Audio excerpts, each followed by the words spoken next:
Hello everyone, আসসালামু আলাইকুম। কেমন আছেন সবাই আপুরা? রিয়ান স্টুডিও অ্যান্ড ব্লগ থেকে সবাইকে জানাচ্ছি স্বাগতম। অনেক দিন পর একটি আমি ভিডিও নিয়ে এসেছি। আসলে আমি মাঝখানে দেশে গিয়েছিলাম, তাই এভাবে ভিডিও আপলোড করতে পারিনি। আজকে একটি মজাদার রেসিপি নিয়ে এসেছি, সেটা হলো ইলিশ মাছের মাথা দিয়ে কচুর শাক ভুনা। তো চলুন রান্না করি। রান্নার জন্য আমি প্রথমে কড়াই তেল দিয়ে দিয়েছি, এর মধ্যে পেঁয়াজ, রসুন এবং কাঁচামরিচ দিয়ে ভালোভাবে এটাকে নেড়েচেড়ে নিয়েছি। এর মধ্যে আমি ইলিশ মাছের মাথাগুলো দিয়ে দিলাম। অল্প কয়টা মসুরির ডাল দিয়ে দিয়েছি, কেননা মসুরির ডাল দিলে এমনিতেই মজাটা অনেক অনেক গুণে বেড়ে যায়। এর মধ্যে হালকা একটু হলুদ অ্যাড করে দিয়েছি, হলুদের পরিমাণ একদম কম দিয়েছি, এবং লবণ দিয়ে দিয়েছি। হলুদের পরিমাণটা আমি কম কেন দিয়েছি, আমার সবুজ শাকসবজিটা সবুজ খেতেই বেশি ভালো লাগে। তো যাই হোক আপুরা, এই পর্যায়ে আমি একটু হালকা পানি দিয়ে এটা ভালোভাবে কষিয়ে নিয়েছি। এখন আমি এর মধ্যে শাকগুলো দিয়ে দেব। রান্নাটা কিন্তু খুব সহজ, বাট টেস্ট কিন্তু একটা অসাধারণ টেস্ট। যাই হোক, এর মধ্যে আমি কচুর শাকগুলো দিয়ে দিয়েছি। তো যাই হোক, কচুর শাকটা আমি দিয়ে এবারে এটা একটা ঢাকনা দিয়ে ঢেকে দেব। এর মধ্যে কোনো পানি কিন্তু অ্যাড করতে হবে না, এটা নিজস্ব পানিতেই সিদ্ধ হয়ে যাবে, এবং পানি অ্যাড করলে আর খেতে ভালো লাগবে না পুরা। কিছু কিছু সবজি রয়েছে যাতে পানি অ্যাড করতে হয় না। তো যাই হোক, আমি ঢাকনা দিয়ে এবার ঢেকে দিয়েছি। ঢাকনা খুলে এখন একটু দেখাচ্ছি কি অবস্থা আমার কচুর শাকগুলো। দেখুন কতটুকু হয়ে গিয়েছে, তাই না? একদম অল্প হয়ে গিয়েছে। এখন এটাকে আমি ভালোভাবে নেড়েচেড়ে নিচ্ছি। আসলে কচুর শাকটা যারা রান্না করতে পারেন না, তাদের জন্য সহজভাবে, একদম সহজভাবে রেসিপিটা। আর কচু টাইপের যত জিনিস আছে এর মধ্যে ইলিশ মাছ অ্যাড করলে এমনিতেই স্বাদটা অনেক গুণে বেড়ে যায়।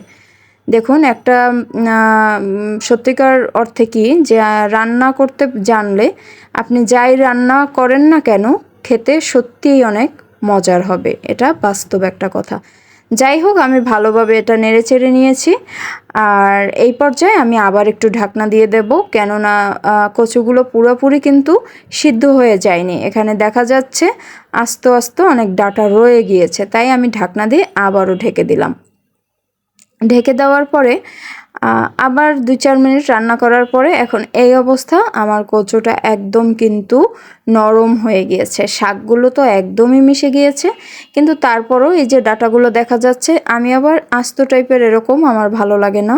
তো যাই হোক, আমি এর জন্য এই কচুটাকে এখন একটা কি বলে এটাকে, ঘুটনি টাইপের কিছু একটা, এটা দিয়ে ভালোভাবে এটাকে মানে ম্যাশ করে নেব, আরও বেশি মসৃণ করে নেব, ডাঁটাগুলো যাতে আস্ত না থাকে।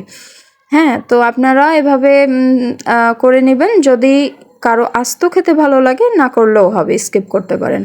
তো যাই হোক, দেখুন এই পর্যায়ে আমার কিন্তু মানে কচুটা একদম পারফেক্ট হয়ে গিয়েছে। কচুর শাকটা কিন্তু খেতে মানে দেখতে যতটা সুন্দর, খেতেও কিন্তু অসম্ভব মজার ছিল। বাসায় অবশ্যই অবশ্যই আপনারা ট্রাই করবেন আপুরা। তো যাই হোক, আর মসুর ডালটা একটু আস্তে আস্তে রয়েছে, কারণ এইরকমভাবে খেলেই অনেক বেশি স্বাদ লাগে। তো আপনারা এভাবে অবশ্যই ট্রাই করবেন। রান্না কিন্তু আমার হয়ে গিয়েছে, কমপ্লিট। এখন আমি খেতে বসবো। তো যাই হোক, চলুন খেয়ে আপনাদের একটু দেখিয়ে লোভ বাড়িয়ে দিই আরও আপুরা। তো আমি একটু লেবু নিয়ে নিয়েছি, আমার প্রচণ্ড ভয় লাগে এবং আমার মনে হয় যেন মানে কচু খেলেই একটু গলা ধরে, এরকম একটা আমার ফিলিংস, আসলে কিছুই না। তো যাই হোক, তারপরও আমার ভয়ে আমি একটু লেবু সবসময়ই নিই।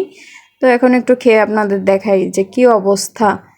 আসলে দেখেই তো অবশ্যই কতটা লোভনীয় হয়েছে বুঝতে পারতেছেন। আলহামদুলিল্লাহ, অনেক মজা। সবাই ভালো থাকবেন, সুস্থ থাকবেন, সেই প্রত্যাশা নিয়ে ভিডিওটি শেষ করলাম। আল্লাহ হাফেজ।